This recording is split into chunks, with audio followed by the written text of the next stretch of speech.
Mahalaga kayo sa akin. Mahalaga ang inyong presensya, hindi ang hawak ng inyong kamay. Hindi niyo pa ako nakikilala kung ipinagpapalit niyo ako sa ibang bagay. Amen. Good morning mga kapatid. Ang espiritu ng pagkilala sa Diyos, ang pinaka-importanting kaloob. Yung makilala natin ng Diyos, na siya ang ating buhay. What is the purpose of your existence? Ba't ka ba nabubuhay dito sa lupa? Natagpuan mo na ba kung ano talaga gusto mo? Natagpuan mo na ba kung ano talaga buhay na gusto mo? Kasi pag natagpuan mo ang buhay na gusto mo, tapos na ang paghahanap. Eureka, I find it. Tapos na. Kasi pag hindi mo pa nalalaman kung ano gusto mo sa buhay mo, hindi ka magiging masaya. Hindi ka magiging maligaya. Kasi ang kaligayahan at kasiyahan, nasa puso yan eh. Kung nandun ang Diyos sa puso mo. Kasi ang kaligayahan natin, ang Diyos eh. Ang Diyos lang ang nagpapasaya sa atin. Ang Diyos lang ang nagbibigay ng kaligayahan sa atin. Ngayon, ang Diyos ba ang buhay mo? Kasi may plano ang Diyos talaga sa atin. Ngayon, ikaw ba, ano ba ang plano mo? Ano ba talaga gusto mo sa buhay mo? Kasi nung bata ako, nabuhay ako ng malaya eh.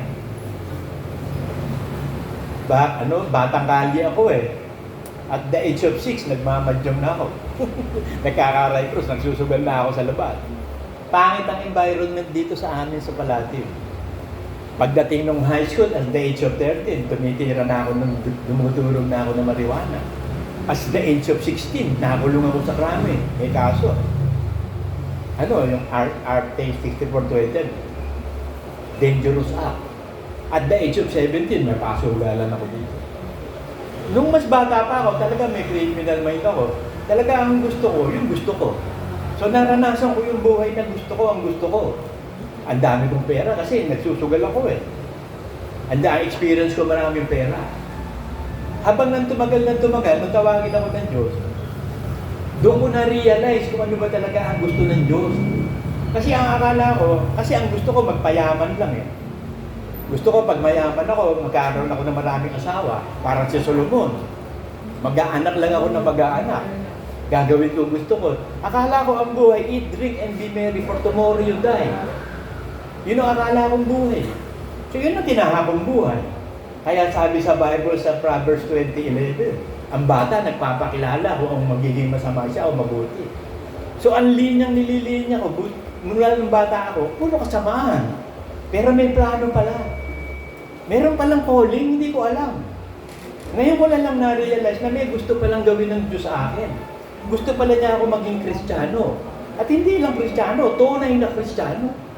So, niyakap ko yun. Kasi yun ang kalooban ng Diyos sa akin maging tunay na Kristiyano. Talagang nagsumikap ako, sumunod at sumunod sa Kanya. Mas may plano pala siya. Yung ayoko, maging pastor. Ayoko maging pastor? Kahit nung elementary ako, ayoko ng responsibility. Mula grade 1 hanggang grade 6, binoboto ko presidente, ayoko. Pero naboboto ko sergeant at arms. Nagkaroon din ako ng konting honor roll nung panahon ng elementary. Kasi yung panahon ng elementary, malinis ang konsyensya. Doon ka magkakaroon ng tunay na kaibigan. Doon ka magkakaroon ng tunay na experience in life na masaya. Hanggang high school. Doon ka lang magkakaroon ng mga tunay na kaibigan.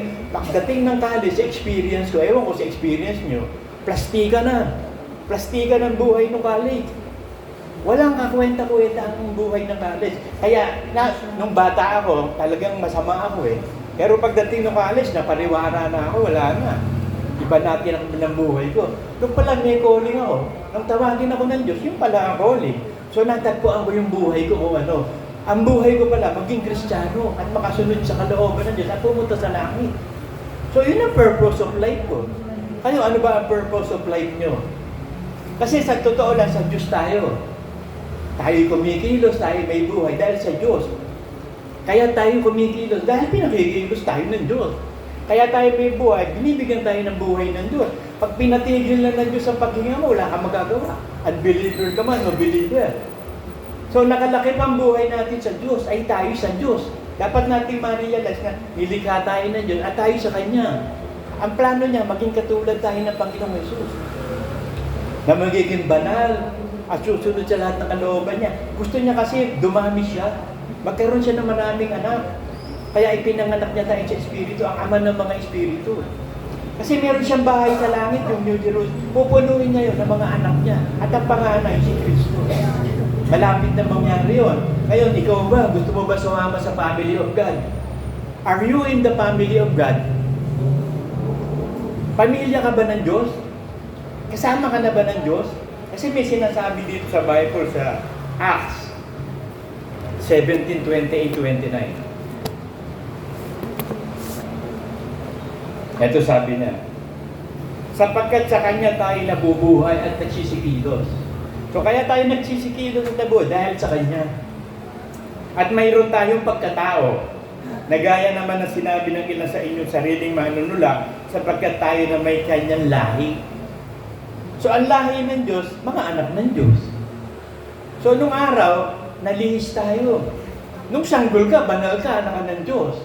Nung lumaki ka na, naawa ka sa sanlibutan, nagkaroon ka ng kasalanan, maging nakasalanan ka na. Ngayon, tinubos ni Kristo ang kasalanan kung mananampalataya ka sa Kanya at pipiliin mo yung buhay na gusto ng Diyos sa iyo, ang maging Kristiyano. So yun ang pinili ko.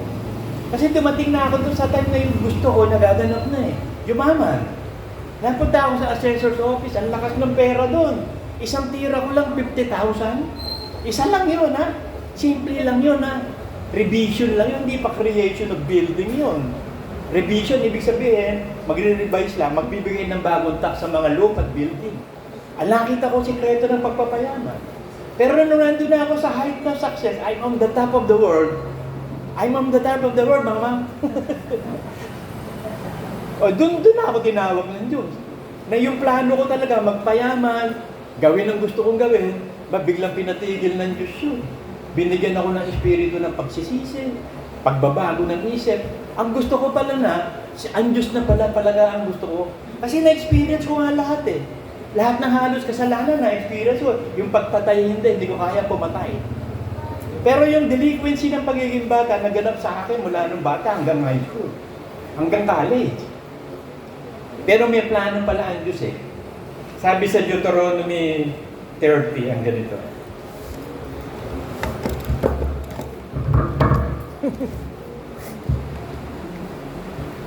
Deuteronomy 30, 19-20. Ito yung nangyari sa akin yung sa 19. Pinili ko siya. So ganun din kayo. Kaya kayo nandito, pinili nyo ang Diyos eh. Eh ngayon, kalakit ka na ba ng Diyos? Ang purpose ba ng buhay mo, maging tunay na Kristiyano na? O wala pa rin? Gusto mo pa rin yung gusto mo?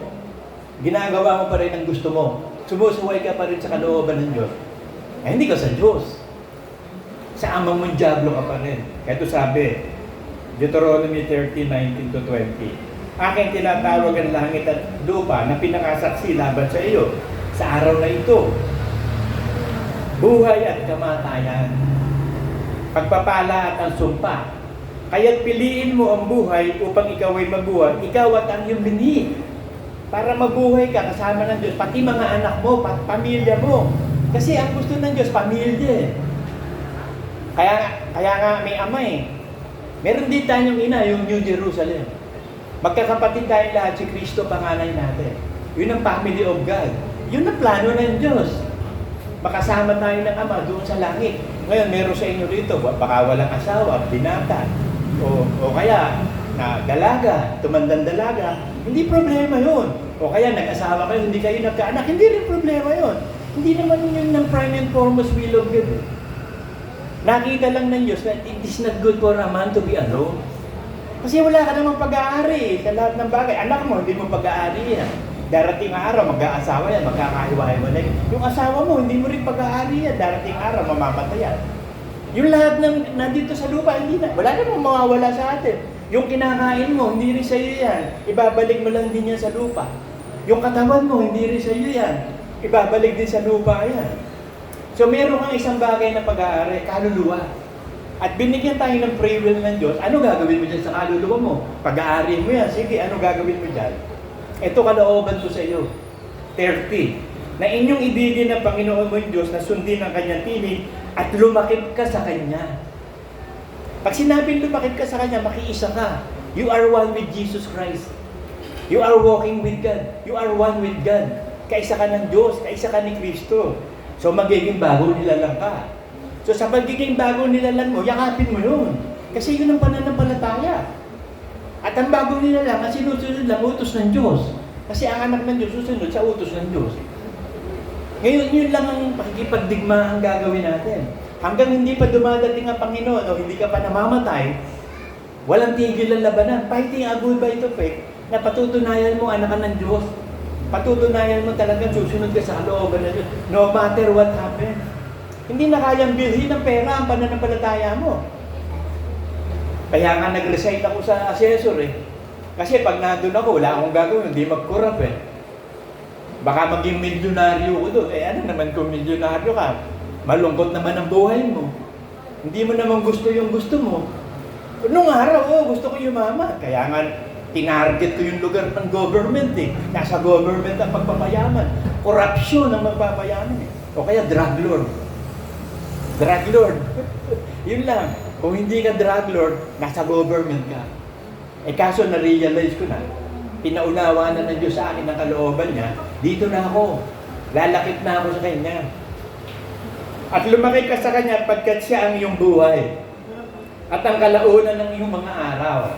So hanggang sa kamatayan mo, hanggang sa pagbaba ni Kristo, upang makatahan ka sa lupain na isinumpa ng Panginoon sa iyong mga magulang, kay Abraham, kay Isaac, at kay Het, na ibibigay sa kanila. Pero kailangan, kusang loob talaga. Talagang minamahal mo pagiging Kristiyano. Kusang loob, pag hindi, wala rin. Useless din.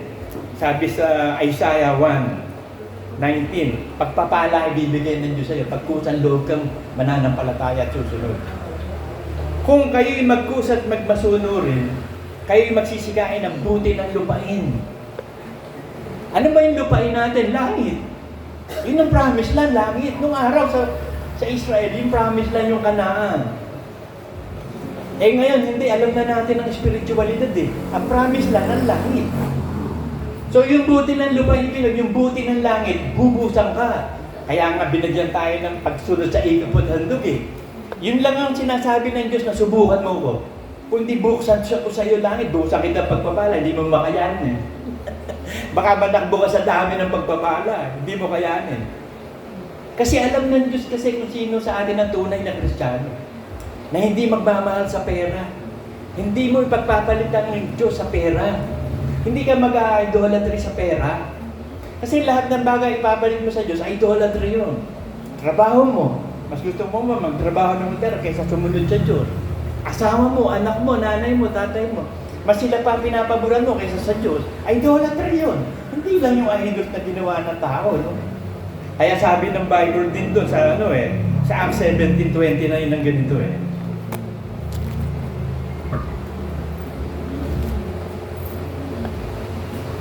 Yaman tayo ngay lahi ng Diyos, ay hindi marapat nating isipin na ang pagka-Diyos katulad ng ginto o ng pilak o bato na inukit ng kabihasnan at katalinihan ng idolatry. Hindi idolatry. Kapag lahi ka ng Diyos, wala ka ng idolatry. Hindi lang yung inukit ng tao, ha? Yung ipapalit mo sa Diyos, idolatry tawag doon. Spiritual adultery tawag doon. Yun ang ginawa ng Israel eh. Nag-spiritual adultery. Kasi ang asawa niya, ang Diyos eh. Ang asawa ng Israel ang Diyos, siya pa yung panganay ng mga panganay. Na lahi ng Diyos dito sa lupa. Ano ginawa? Sumamba sa Diyos-Diyosan, nagalit ang Diyos. Ang nagalit ang Diyos, lalayo kayo, you will be scattered to all the world. Pero kung may pangako siya sa mga magulang, kay Abraham, kay Isaac, kay Jacob, titipunin niyang muli ang Israel sa huling araw.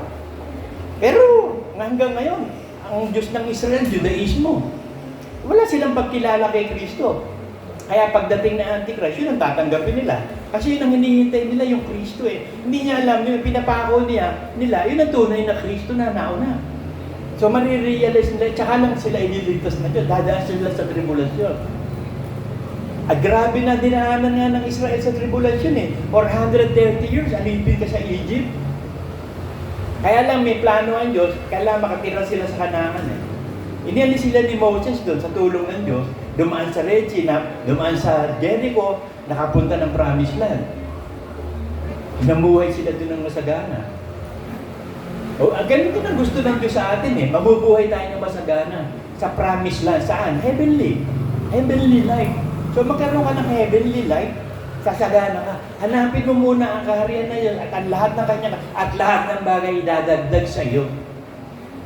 Sinabi na ng Diyos yun eh. Lahat ng bagay na kailangan mo, isusupply ko. So lahat ng pangangailangan natin, step na isusupply ng Diyos. Kaya kapag humingi ka sa Diyos ayon sa kalooban niya, tiyak na isusupply niya. Lalo yung kailangan mo, ang hihingit mo. Supply agad yun. Ngayon yung mga wants, kalugdan ka ng Diyos. Be like in me, and I will give you the desire of your heart. Excuse me. Yung lahat ng wants natin, kailangan delight in the Lord. Ano yung delight in the Lord? Lumahim ka sa Kanya. Sundin mo lahat ng utos ni Kristo. Delight in me, and I will give the desire of your heart. Ano ba gusto mo sa buhay mo? Ano ba hinihingi mo? Ibibigay ko. Pero yung wants at yung needs, hindi mo na kailangan din ipag-pray. Kasi yung needs, isusupply na niya kapag tunay kang Kristiyano. Kaya kahit hindi ka nagpe-pray ng needs, sumusupply sa iyo mga needs mo. Sinusupplyan ka ng maraming pangangailangan. Bakit? Eh nakita ng Diyos, tunay na Kristiyano ka. Eh sa pagsunod mo, nagsusumikap ka, sa paghiling mo sa Kanya na kahit ano, na may pasananapat at pananapat, ibibigay niya sa iyo. Basta kusang loob lang. Pag hindi, wala kang tatanggapin. Sabi sa 2 Chronicles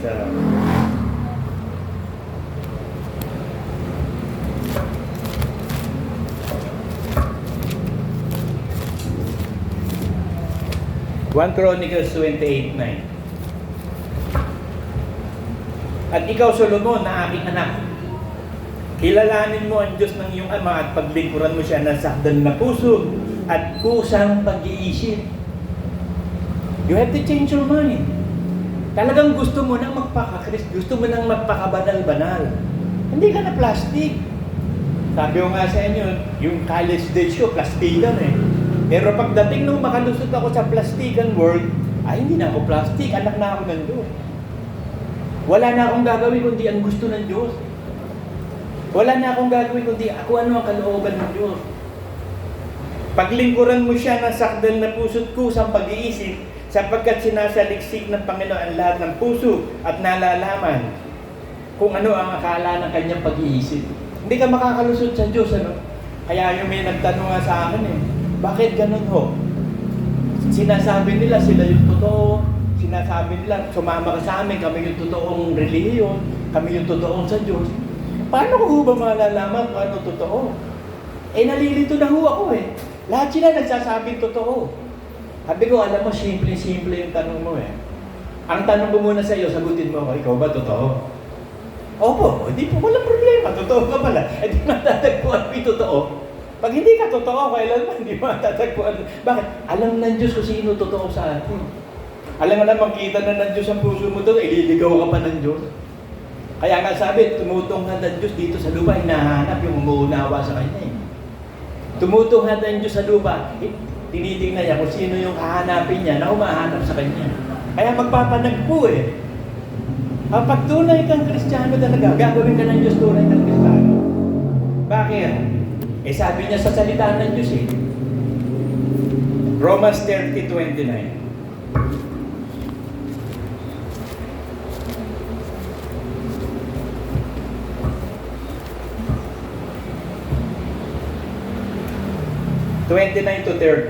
Sapagkat yung mga nang una pa'y Kanya nakilala.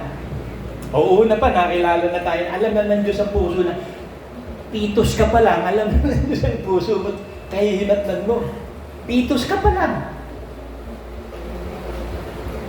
Itinalaga naman niya na maging katulad ng larawan ng Kanyang anak. Upang siya ang maging panganay sa maraming magkakapatid. So ito ang plano ng Ama. Parabihin niya ang Kanyang mga anak. At ang panganay si Kristo. Ngayon, gagawin kang katulad ni Kristo. At yung mga tinalaga niya ay na Kanyang tinawag naman. At ang Kanyang tinawag, inaring ganap naman niya. So siya gumawa niya. Ang ginawa lang natin, nakita ng Diyos na nagsisi tayo at sumampalataya. So nung makita niya kung sino yung nagsisi at sumampalataya, inilagay niya ang pangalan sa aklat ng buhay. At sa huling panahon ito, tinitipoy na yon. At kapag kumpleto na ang bilang ng hentil, bababa na si Kristo para huli na tayo. Ang inaring ganap naman niya ay inaring ganap naman niya, niluwalhati din naman niya. Rapture. Rapture ka. Bakit? God is the author and the finisher of our faith. Alam naman, tinawag ka eh. Binihisan ka, binigyan ka ng Espiritu, hindi ka iluluwalhati. Tapos na yun eh. Package deal na. Pinaupo na tayo doon sa langit, may trono na tayo. Ang gagawin mo lang, i-maintain mo. I-maintain mo yung pananampalataya, manatili ka lang sa salita, tiyak ligtas ka. At kailangan lumakip ka sa Kanya. Yung ninanasan ng puso mo, na maging tunay na Kristiyano, yun ang gagawin mo. Gagawin mo lahat ng pagsunod, pagsusumikap, pagsusumakit, sa pagsunod sa kalooban ng Diyos. Magpapakahirap ka katulad ni Kristo. Bakit ba nagpakahirap si Kristo? Bakit ba binuhat niya yung krus at nagpagulpi siya sa 600 soldier? Bakit siya sinalaksakan ng koronang tinig? Bakit siya pinagpapalo ng 30 siya? Bakit siya minaltrato ng lahat halos ng mga tao? Nagsakripisyo siya, bakit? Meron siyang dapat tapusin. Meron siyang dapat gawin. Ang pagliligtas ng lahat ng kasalanan ng buong sanlibutan. Kaya nung tayo makasalanan pa, inibig tayo ni Kristo eh. Kasi namatay na siya sa krus nung tayo makasalanan pa. Eh kung mo alam ng Ama kung sino yung makasalanan na manunumbalik sa Kanya, inilagay tayo sa aklat ng buhay. Tinawag tayo. Yung tinawag niya, inaring ganap naman niya. Yung inaring ganap niya, pinili naman niya. At yung pinili niya, niluwalhati na niya. At naging conqueror. Naging mapagtagumpay tayo. Sabi sa Revelation 17.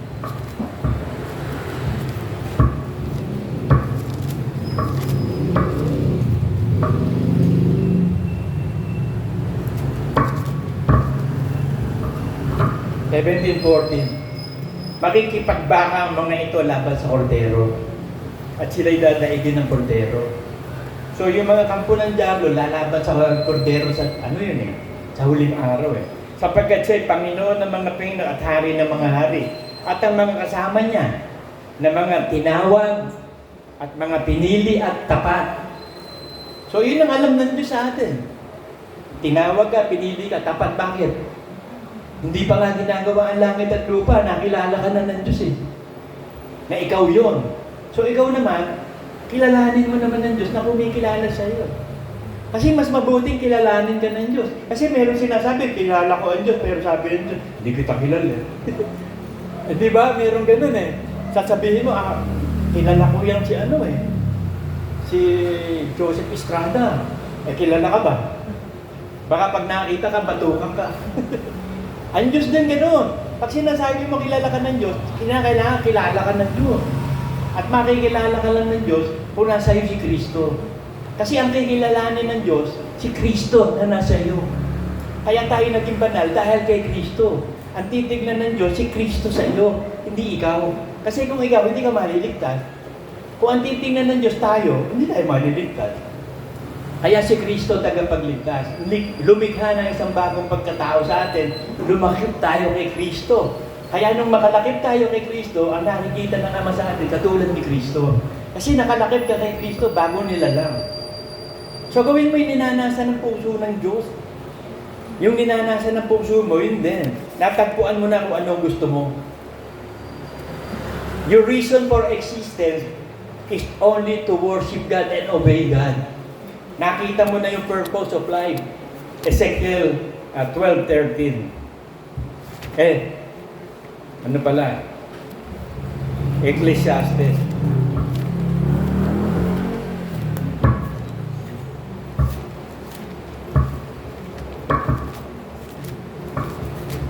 Ecclesiastes 12:13. Nalaman mo na ang purpose of life. Kasi nung una ba kayo, alam niyo purpose of life? Lahat ng gusto niyo, magpayaman lang din eh. Yumaman, gumanda, manatiling maganda, mabili lahat ng gusto, magkaroon ng mabuting pamilya, magkaroon ng asawa, mga anak. Yan ang gusto ng lahat ng tao, di ba? Pero ginusto mo bang mapunta sa langit? Yun ba ang prime and foremost? O yung nandito sa lupa lang? Oo, successful ka. Meron kang mabait na asawa, meron kang mga anak na napakabubuti. Successful lahat. Eh saan ka pupunta kung wala ka sa Diyos? Hano na yung mahirap. Mahirap ka lang, pero kompleto kayo. Yung mga anak mo, asawa mo, nasa Diyos. Hindi na kailangan yumaman. Bakit? Eh, mayaman ka na. Ba't magpapayaman ka pa? Sabi ng Diyos, mayayaman na kayo. Kayo ang tagapagmana ng lahat ng creation. O, di ang yaman natin. Nagpapatayan nga sa lupa, di ba? Nag-aangkinan sa lupa. Samantalang tayo, pag-aari natin, bagong langit, bagong lupa. Hindi lang lupa, pati langit.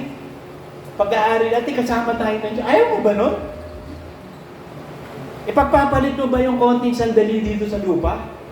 Yung konting pera, yung konting kayamanan? Yung konting sarap, konting laman? Kaya nga, kilala ako ni Baby. Pagdating sa babae, alam niya, hindi ako gagalaw ng babae. Sabi ko, ano yan, pagpapalit ko ba kayo kasama? Kahit siya pa pinakamagandang babae sa lahat, tatakbuhan mo lang siya. Katulad ni Joseph. Si Nefertiti, di ba? Tinakbuhan niya eh. Gustong-gusto siya eh. Ang pogi ni Joseph eh. Eh, lagi na umaalembong sa kanya. Eh, nung inaayawan niya, gumawa ng paraan. Kinuha yung damit niya, tumakbo siya, naka-brief lang. O, tapos gumawa ng istorya yung babae. Nako, hindi niya alam, plano ng Diyos yun. Para sabihin doon sa mga dream butler, at saka yung nando, na nakakabasa siya ng dream. Kasi magkakaroon ng dream yung pero, hindi maipapaliwanag ng mga propeta niya. Si Joseph lang magpapaliwanag. Ay di siya pa nga sabi nung pero, ano gagawin natin? Eh kinakailangan sa unang 7 taon, yung kasaganaan, wag muna natin ubusin yung lahat ng trigo. Ilagay natin sa kaban. Kasi yung susunod na 7 taon, magkakaroon ng pamin. So kung meron tayong savings, wala tayong problema. Sabi nung pero, sino pwedeng gumawa niyan? Wala naman ako nakikita pwedeng gumawa niya, kundi ikaw. Ina-assign kita. Ikaw ang mag-ahano sa agriculture ministry. Binigay yung sinsing. He is the 3rd president. The 3rd president siya. Meron pang 1st president, 2nd president, 3rd president ka. Lahat ng iuutos mo, susundin ng mga Egyptian. Nasa iyo yung singsing ko. Kasi yung singsing, yun yung seal. Kasi pag nagpapadala ng letter, nilalagyan ng seal. Yung singsing ang ginagamit na seal. Ngayon talagang legal yun. Hindi peki yun. Siguradong galing sa otoridad yun. O di ba may plano? Alam niyo na istorya nito. So nakatakbo si Joseph doon, di ba? Kasi nagpapakabanal-banal si Joseph. Ayaw niya nung hindi sumunod sa Diyos. Ganun din tayo. Kaya mo yan. Kahit na napakaganda pa, kahit nakahubad pa yan. Kahit napaka-sexy yan. Pero sabi ni Solomon, yung wala sa Diyos, makukuha niyan. Pero yung wala sa Diyos, makukuha niyan. Pero yung nasa Diyos, hindi makukuha niyan. Kasi si Solomon, nakuha eh. Kaya nga siya sumamba sa Diyos dahil sa babae. Bili mo, 700 yung mga presyesang ikinasal siya. Hindi pa nasiyahan. Kumuha pa ng kapit, 300, 1,000. Nagpatayo siya ng harem, ng tirahan ng mga ng mga asawa niya, mga kapit. Eh, biruin niyo yung 1,000. Hindi ba yung sa 365 yung basta din? hindi niya maililigiran yun. Kaya ang ginawa niya, naglagay siya ng mga yung mga kapon. Ano tawag doon? Sa kapon? May tawag doon sa Bible sa kapon eh. Yung naging Kristiyano nung nagpakita kay Philip, eunuch. Kasi ang eunuch, tinatanggal yan yun ng young bulls. Para hindi magkaroon ng anak. Kasi pag nagkaroon ng anak sa prinsesa, magiging hari yun. So ang ginagawa, naglagay ng eunuch sa harem, sa lugar ng mga asawa niya. Kung mag-sex man, hindi manganganak. Kasi para manganak ka, kailangan mag-join yung sperm cell at eggs. Eh walang sperm cell na ilalabas. Yung sperm cell ang gagaling sa testes eh. Eh wala, hindi manganganak. Hindi naman niya kayang iwasan na kumaliwa yung asawa niya. Pwede niya, lagyan niya ng yung tinatawag na belt. Na susi. May susi. Para hindi mabuksan naman. O ganun. So, ibig sabihin dito na talagang si Solomon ang pinakamatalino, si Solomon ang pinakamayaman, pero naging pinakabobo din. Parang si Satanas nga, si Lucifer. Siya ang ubod ng ganda, siya yung napakayaman, siya yung pinakamarunong, pero naging tanga sa bandang huli. Ang problema kay Lucifer, anghel kasi siya eh. Hindi pwedeng patawarin. Si Solomon tao. So, tingin ko pinatawad. Kasi ito nga Ecclesiastes 12:13 ng kanyang conclusion eh. Siya sumulat ito conclusion ni Solomon eh. Ito ang wakas ng mga bagay. O kita mo, na-realize niya, may conclusion siya. This is a conclusion of the whole matter. Lahat ay narinig. Ikaw ay matakot sa Diyos at sundin mo ang kanyang utos sapagkat ito ang buong katungkulan ng tao. This is the purpose of your existence. Matakot ka sa Diyos, sundin mo lahat ng utos ni Kristo. Ito yung katungkulan mo. Kaya ka binubuhay pa ngayon. Bakit hindi pa pinapatay ng Diyos yung ibang masasama? Ba't hindi na isisilya electric pa? O na i-injection, ng lethal injection? Bakit? Baka magsisi pa. Ang gusto ng Diyos, lahat maligtas. At yung mga maliligtas, makaalam ng katotohanan. So napakahalaga sa ng Diyos sa mga tao. Kasi nilikha niya ang mga tao eh. So responsibilidad niya yun, siya gumawa eh. Ngayon, kailangan ma-realize mo, may free will na binigay. Kasi pwedeng gawin ng Diyos, gagawa lang siya ng robot eh. Gagawa siya ng tao, mapapasunod niya sa gusto niya. Kaso, hindi naluluwalhati ang Diyos. Gusto niya kusang loob. Kaya sabi niya kay Solomon nasisiyasat ng Diyos ang iyong puso at iyong pag-iisip kung ikaw yung magkukusang pag-iisip. At doon tayo magkukusang loob, aani tayo ng pagpapala ng lupain. So bago tayo umakyat sa langit, pagpapalain tayong lahat, spiritually, physically, materially. At ang pinaka-importante pagpapala, yung spiritual. Kasi kung wala kang pagpapalang spiritual, hindi mo makakamit ang pagpapalang material. At buhay na walang hanggan. Sa impyerno baksak mo, eternal damnation. Kaya alam na ng Diyos yun eh. Kaya ang gagawin lang natin, ibigay natin sa Diyos ang buhay natin. Sabi sa 1 Peter 4:19.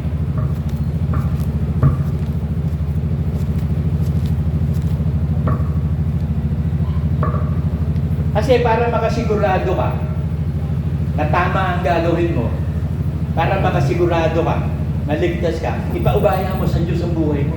Hayaan mo ang Holy Spirit ang gumawa sa iyo. At ang dala ng Holy Spirit, yung narinig niya sa Ama at sa Anak. Yung aral ni Kristo.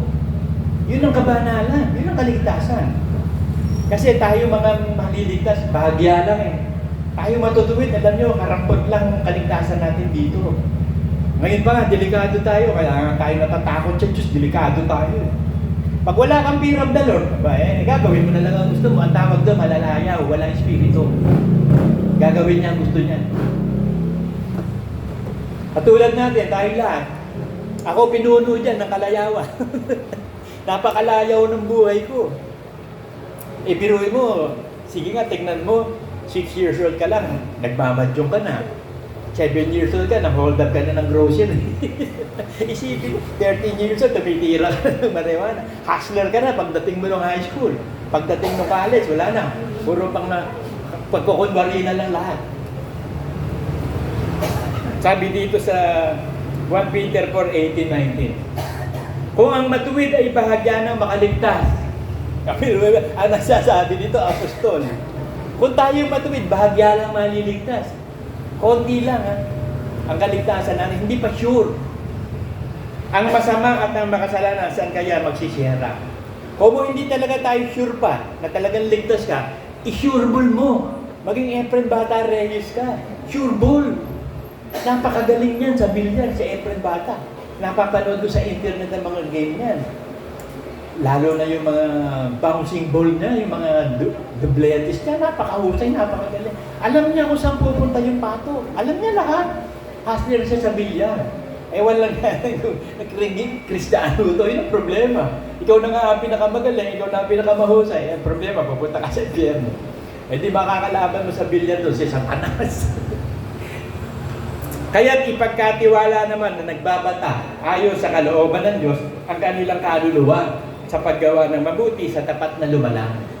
Kasi ito talaga plano paggawa ng mabuti sa simula pa lang, Ephesians 2:8-10.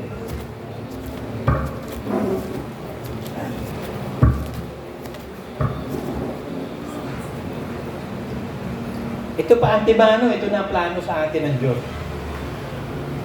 Ephesians 2:10. Umpisahan natin sa sa 6. Para makita natin na tayo pinaupo na sa langit. Yung ating spirit, nakaupo na sa langit. May trono na tayo sa langit, naka-reserve na yung trono doon. Ngayon dito sa lupa, kailangan maghari ka sa sarili mo. Ang paghaharian mo, sarili mo, huwag yung kapatid mo, o nanay, tatay mo, o ibang tao. Huwag mong paghaharian yun. Miski pastor ka sa iglesia, huwag mong pagharian ng iglesia. Si Kristo, ang Ama ang hari ng iglesia. Huwag kang maghari katulad ni Saul, pinagharian yung Israel, kaya nawala siya sa pagiging hari. Ang hari ang Diyos. Si Kristo ang binigay niya sa ating kapangyarihan ng otoridad. Ito sabi niya, umpisa natin sa 5 para makita natin kung ano tayo ng araw. Bagamat tayo mga patay dahil sa ating kasalanan, tayo binuhay na kalakip ni Kristo sa pamamagitan ng biyaya, kayo naligtas. So awat habag lang ang kaligtasan at tayo ibinahagong kalakip niya, pinaupong kasama niya sa sangkalangitan kay Kristo Jesus. Kung sasabihin pinaupo kang kasama, ba't nandito ka? Kung pinaupo kang kasama, di hindi ikaw yun, hindi yung katawan mo at kaluluwa, yung espiritu mo. Yun yung sabi sa Hebrews 12:23, na ang espiritu ng mga anak ng Diyos ay ginawang justified, matuwid. Yun yung espiritu nakaupo sa langit. May trono na tayo sa langit. Ang hihintayin na lang natin yung realidad ng trono. Paano? Millennium period. Maghahari tayo sa sacerdote at mga hari sa millennium period. May kanya-kanya na tayong trono doon. Halimbawa, i-ascend ka ng Diyos politically. Kasi bilang sacerdote, kasama tayo mag-preach doon para maligtas sa mga hindi nakakarinig. O bilang hari naman, gagawin ka sa sa occupation. O sa pagiging hari, sa government niya. Kasi magtatayo si Kristo ng gobyerno. Kailangan niya ng presidente sa bawat bansa. O halimbawa, si Archie, naging mabuti kang lingkod ng Diyos. Sige, presidente ka dito sa Yugoslavia. O ikaw, Tisha, o mo ikaw ay naging masunod, presidente ka rito sa Czechoslovakia. Gagawin ka presidente o ano man. O kung tayo taga-sunod ni Kristo, gagawin tayo sacerdote, mamamahala tayo sa bansa, spiritually. Yung lahat ng wala pa dun, sa linya ng kaligtasan, isasaturate natin, kasama ng mga anghel. Magpipreach sa langit. Pero yun may magpipreach sa langit na anghel. 14:6. Revelation 14:6. At nakita ko ang ibang anghel na lumilipad sa gitna ng langit na may mabuting balita na walang hanggan upang ibalita sa mga nananahan sa lupa at sa bawat bansa, sa bawat angkan, bawat wika at bawat bayan. Kasi isasaturate. When the gospel was preached to all the world, and then the end shall come. Gugunawin na ang mundo. Pagkatapos ma-preach ng anghel ng 144,000 tribes of Israel, tayo, ipipreach sa mga hindi pa nakakarinig. Napakarami niya na. Sa Amazon jungle lang Hindi nga na pupuntahan na tayo liblib yun. Sa African jungle. Madami mga tribo dyan. Kasi nung kumalat ang mga tao doon sa Tori ni Babel naging mga, savages yung iba. Napunta ng mga gubat yan, nabuhay sila doon, nagkaroon ng angkan. Nakarinig ba yun? Ni radyo, wala silang radyo doon Ni mga nagpunta nga yung mga kunong mga kunwaring mga tawag dito, yung nagpipreach sa iba't ibang lugar. Ano tawag dyan? May tawag dyan Nakalimutan ko lang. Nagpunta sila sa Africa, kinain sila. May mga cannibal yung pinag-preach, di kinain sila. Dahil sabi nila, ang kumakain ng katawan ni Kristo, mabubuhay na walang hanggan, di kinain sila. Sabi nila, kami ang katawan ni Kristo. Tapos sabi nila, ang kakain ng katawan ni Kristo, may buhay na walang, di kinain sila. Karoon ng cannibal. Mali ng pagtuturo Turuan mo ba naman yung mga Aprikano ng gano'n? Malay nun. Nakalimutan ko yung pangalan ko Yung mga nagpipreach, nagpupunta sa iba't ibang lugar. Yung mga misyonaryo. Mga misyonaryo sila. Sila ba isinugo ng Diyos para mag-misyonaryo? Ano ba mission nila? Nakain tuloy sila. Nagkaroon tuloy ng Kaan Baal. Yung cannibal kasi, 2 words yun Kaan Baal. Ibig sabihin, yung God Baal. God Baal. Baal worship yun Ang Afrikano may budo-budo yan eh. Puro witchcraft yan, sumasampa sila kay Baal. Priest of Baal. Yung mga priest of Baal, Kaan Baal. Nung bandang huli, naging cannibal. Yung Kaan Baal, naging cannibal. Ganun ang nangyari. Nagkaroon ng evolution yung world. Ay di lahat ng pupunta ng mga misyonaryo, sasabihin ng mga cannibal, ayos, meron naman tayong merienda mamaya. Ito na naman ang mga misyonaryo, mga puti. Hindi makakain na naman tayo. Alam niyo, napanood ko yan sa history. Sa Discovery Channel, talagang binibiyak nila yung tiyang kinakain yung puso, hilaw. Dinutukot siya tiyang kinakain. Makikita mo sa camera, talaga yung mga kaanbaal. Meron talaga doon sa Africa. Kaya nagkaroon ng cannibal eh. Balik tayo dito sa istorya ng Diyos. Ibibigay natin sa Diyos ang lahat ng bagay. Huwag tayong mabalisa.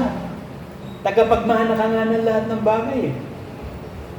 Kung nilikha ng Diyos ang langit at lupa at lahat ng mga hayop dyan, halaman at saka lahat, hindi kaya nang ibigay ng Diyos sa iyo lahat yung mga supply. Di ba? Kaya sabi na Diyos, ba't ka mababalisa sa araw ng bukas?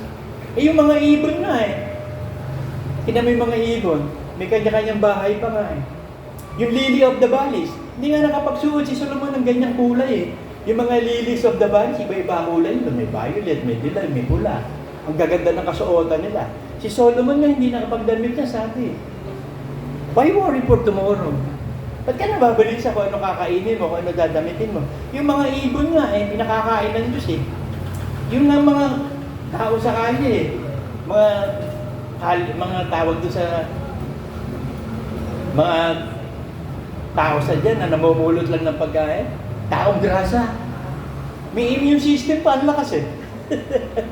Kahit maulanan, maarawan, hindi nilalagnat eh. Mantalang yung maraming pera, lumabas lang ng konti sa bahay, nilagnat na. Na-ospital na, patay. Eh itong mga ito, binubuhay ng Diyos eh. Ang kinakain lang dito, yung mga tira-tira sa restaurant. O kita mo, binubuhay sila ng Diyos. Alam niyo, mahal ng Diyos yan. Ang ililigtas ng Diyos, alam niyo, yung mga inaapi, yung mga dukha, yung mga special being. Sa langit lahat yan, kahabag-habag sa Diyos yan. Lalo na kapag inaapi ka dahil kay Kristo, lubos ka magagalak sa araw na yun. Pagkat ikaw ay inapi dahil kay Kristo. Yung hindi dahil kay Kristo, inaapi, mahal pa rin ng Diyos yan. Ipagsasanggalan ng Diyos na yan, sabi ng Diyos nga, ako'y ama sa mga ulila, sa mga balo, sa mga mahihirap, siya ay ama. Binubuhay ng Diyos yan. Kasi nilikha niya yan eh. Kita mo si Eva at si Adan, kahit nagkasala, sinuplayan pa rin.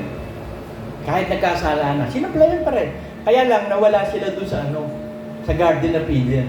Sarili pawis na nila kakain sila. Hindi katulad doon sa Garden of Eden, hindi sila magpapawis doon. Pipitasin lang nila doon, iba't ibang punong kahoy. At ang pagkain nila, yung mga halaman, at saka mga punong kahoy, bunga ng punong kahoy, yan ang pagkain ng tao. As time goes by, na iba na nga kumilos na kaisipan ng tao. Yung simpleng saging sa banga, gagawin pang banana cue, di ba? Para magka-diabetes.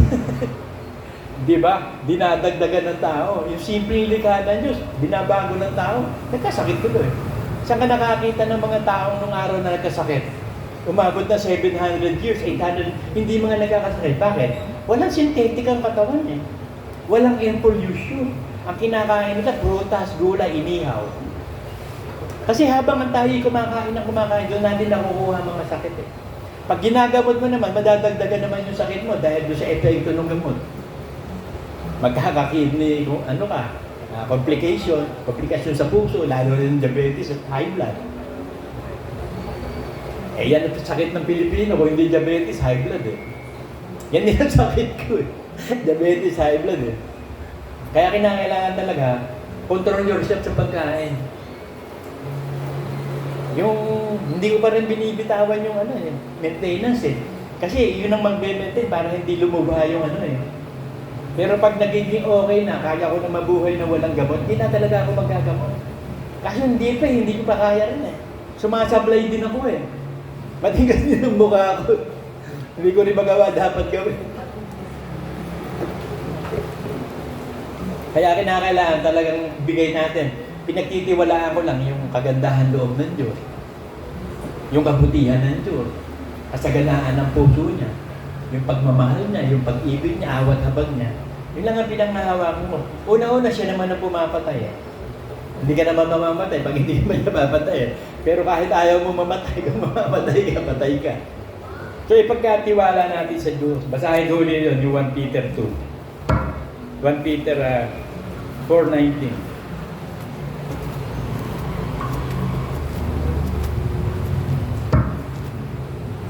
Kaya't ipagkatiwala naman ng nagbabataayo sa kalooban ng Diyos ang kanilang kaluluwa sa paggawa ng mabuti sa tapat na lumala. Bakit siya paggawa ng mabuti? Yun nga yung Ephesians 2:10. Basahin uli natin bago tayo magwakas. Ephesians 2:10, sapagkat kayo kanyang gawa na nilalang kay Kristo Jesus para sa mabubuting gawa. At ang mabubuting gawa, ang utos ni Kristo. Yan ang kabanalan, yan ang kaligtasan. Na ng mga inihanda ng Diyos ng una pa upang siya natin lakaran. So ang ikabubuhay natin dito sa lupa, ang purpose of life, ay sa mabubuting gawa, sa utos ni Kristo. So mabubuhay ka, yakapin mo yung buhay ngayon. Dapat malaman mo, ano ba nagpapasaya sa iyo? Ano ba talaga ang gusto mo? Kasi pag nalaman mo na ang gusto mo, masaya ka na. Hindi mo kailangan na maraming pera. Hindi mo naman madadala yun. Hindi mo naman kailangan na maraming kotse. Hindi mo naman kailangan ng magandang bahay o maraming lupa. Iiwan mo lahat yan. Binigay lang ng Diyos yan na supply sa iyo. Supply lang yan. Ano ba makukuha mo dyan? Ano ba madadala mo? Pero pag nawala ang kaluluwa mo, nawala na ang lahat sa iyo. Kaya sabi ng Diyos, maangkin mo man ang buong sanlibutan. Ikaw man ang pinakamaging matalino, pinakatanyag. At ang kaluluwa mo ay dadali sa impyerno. Ano na pala mo? Matakot ka hindi doon sa pumapatay na katawan, kundi matakot ka doon sa nagbubulid ng kaluluwa sa impyerno pagkatapos patayin ang katawan mo. Amen?